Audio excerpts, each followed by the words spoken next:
सामाजिक न्याय और अधिकारिता मंत्रालय द्वारा राजधानी दिल्ली के INA स्थित दिल्ली हाट में शिल्प समागम मेले का भव्य उद्घाटन हुआ। इस अवसर पर केंद्रीय सामाजिक न्याय और अधिकारिता मंत्री डॉक्टर वीरेंद्र कुमार ने मंत्रालय के शीर्ष निगम NBCFDC के नेतृत्व में टूलिप ब्रांड नाम से लक्षित वर्गों के उत्पादों की ई-मार्केटिंग सुविधा का भी शुभारंभ किया, जिसका उद्देश्य हाशिए पर रहने वाले दस्तकारों को सशक्त बनाना और उनके उत्पादों की बिक्री हेतु वैश्विक स्तर पर एक मंच प्रदान करना है। टूलिप ब्रांड के तहत अनुसूचित जाति, अन्य पिछड़ा वर्ग, सफाई कर्मचारी, विकलांग व्यक्तियों के शिल्पकारों को ई-प्लेटफॉर्म के माध्यम से उत्पादों की बिक्री हेतु एक मंच उपलब्ध कराना है।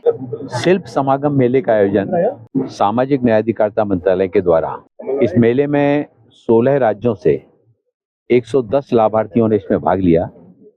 जिसमें हमारा जो राष्ट्रीय अनुसूचित जाति वित्त विकास निगम है, राष्ट्रीय पिछड़ा वर्ग वित्त विकास निगम है, राष्ट्रीय सफाई कर्मचारी वित्त विकास निगम है। इन तीनों हमारे जो शीर्ष निगम हैं, इन तीनों शीर्ष निगमों के माध्यम से लाभार्थियों को जो स्किल ट्रेनिंग के साथ जोड़ने का, उसके अवसर रियायती दरों पर लोन उपलब्ध करा के अपना काम प्रारंभ करने की जो शुरुआत की गई है। आज 110 लाभार्थी यहाँ पर अपना स्टॉल देश के विभिन्न राज्यों से लेकर आए हैं, लगाया है। उनको सामाजिक आर्थिक रूप से सशक्त बनाने के लिए देश के प्रधानमंत्री आदरणीय नरेंद्र मोदी जी के द्वारा हमारे समाज का जो सबसे अंतिम पंक्ति के अंतिम छोर पर रहने वाले व्यक्ति भी है, उसको भी सशक्त बनाने का अभियान हमारे सामाजिक न्याय अधिकारिता मंत्रालय के द्वारा जो यह किया जा रहा है। पिछले बार जो हमारे अनुभव हैं, हमारा एक विभाग का एक और सेक्शन है दिव्यांगजन सशक्तिकरण विभाग। दिव्यांगजन सशक्तिकरण विभाग के द्वारा अभी तक लगभग 21 दिव्य कला मेलों का आयोजन किया गया, जिसमें हमारे देश के दिव्यांगजनों के द्वारा निर्मित वस्तुओं के लिए विक्रय के लिए प्लेटफॉर्म उपलब्ध कराया जाता है। आज यहाँ पर ट्यूलिप नाम से नए ब्रांड का यहाँ पर शुभारंभ किया गया, जिसमें हमारे इन लाभार्थियों के द्वारा निर्मित सामग्री को इस ब्रांड के नाम से न केवल देश में बल्कि देश से बाहर जाकर अंतर्राष्ट्रीय स्तर तक इसको ई-कॉमर्स के साथ में जोड़ते हुए विक्रय की सुविधा का लाभ हमारे लाभार्थियों को आने वाले समय में मिलेगा, जिससे वो स्वयं तो सशक्त होंगे ही और दूसरे लोगों को भी प्रेरित करते हुए इस तरह के कामों में जो लोग जुड़े हुए हैं, आने वाले समय में हम इस तरह के शिल्प समागम मेलों को देश के अन्य अंचलों में भी लगा करके आसपास के राज्यों के और हमारे ऐसे लाभार्थियों को उसमें के साथ जोड़ते हुए उनको भी सशक्त बनाने का जो हमारा अभियान है, इस अभियान को आने वाले समय में और तीव्रता के साथ में इसको बढ़ाया जाएगा। देखिए, अभी तो हम शिल्प समागम मेले में आए। शिल्प समागम मेले की बात करें, इन जो मतलब समाज के सबसे आखिरी पंक्ति के अंतिम छोर के लोग हैं, उनके बीच में जाकर आप उनसे अनुभव लें कि किस तरह के अनुभव उन्होंने यहाँ पर आकर किए। मैंने देखा कि एक से एक चीजें लेकर यहाँ पर लेकर आए हैं लोग, जो अपने स्थान पर